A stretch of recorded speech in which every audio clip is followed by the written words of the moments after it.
అన్న పదం కొత్త ఆట నేర్చిందా పాపలాంటి లేత పదం పాఠశాలగా కూనలమ్మ జానపదం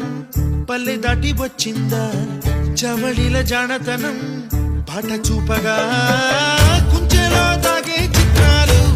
ఎదురొచ్చేలా అంతటా